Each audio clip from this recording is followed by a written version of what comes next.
Colin the best man.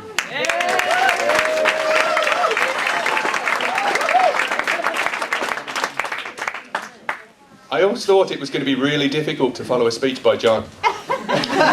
And I was right, I didn't follow a word of it. Please, read. As best man, I feel obligated to say a few words. I read somewhere that a best man's speech shouldn't take any longer than the groom did on his appearance, so I'll keep it brief.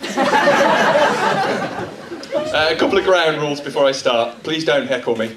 I won't be able to cope with it. If you have a mobile phone, please keep it switched on. Keep yourselves amused, you know. And keep your spirits high and your expectations low, and everybody will be happy. I'd also point out that the more you laugh, the faster this speech will be delivered, so it really is in your own best interest. For those of you that don't know me, let me introduce myself, if I can stop shaking so as I can read the thing. My name is Colin, and I've known and been friends with John for getting on for 30 years, which is a large proportion of my life and almost the entirety of his. Our parents lived next door to each other when we were children, and they continue to do so long after we've grown up and moved on.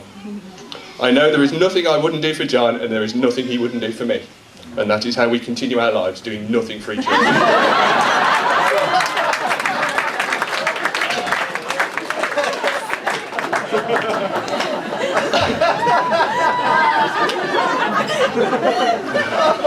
I am like the older brother he didn't need, and he is like the younger brother I never wanted. People often ask if we're related.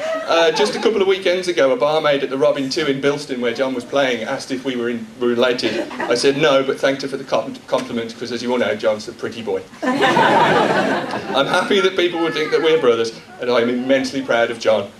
And as my own brother, only fills me with a nagging sense of disappointment. That's a joke, by the way.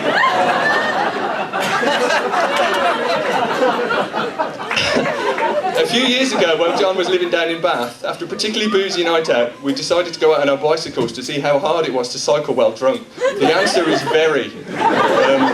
So there we are, sat at the top of a hill, nursing our bruises and coming to terms with the notion that if you stop moving on your bike and you don't put your feet down, you fall off.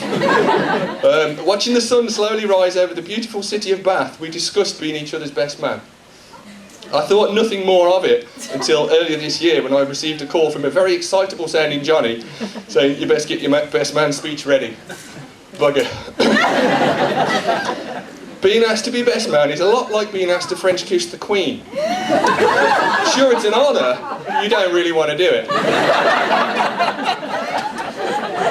Having said that, I could not be happier or prouder to be John's best man.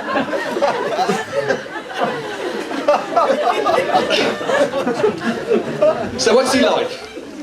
He's the nicest, kindest, friendliest and most easygoing guy you will ever meet. Or so he tells me. In all the time I have known him, we have, to my knowledge, only ever fallen out once. Which of the people in the room that know me and know what I'm like will realise is nothing short of miraculous. He is simply a top bloke.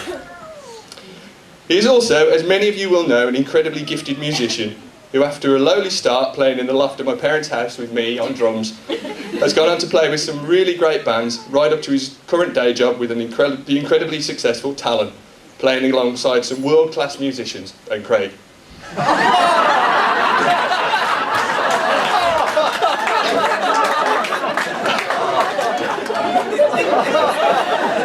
I do believe Talon have just released a DVD, 24 tracks, but they don't talk about it a lot. It's probably on sale in the reception, actually. Okay, time to stop wrapping up. I can't finish this speech without mentioning Jo, the bride. She's beautiful, intelligent, down to earth and caring. And in John, I think she's made an excellent choice of first husband.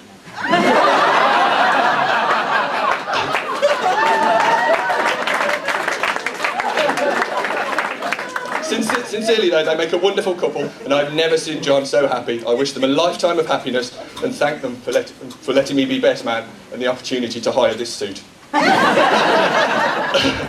So just to let you know what's going to happen next, we're going to have the meals and then we'll all retreat to the bar while the room's cleared in readiness for tonight's live music and entertainment.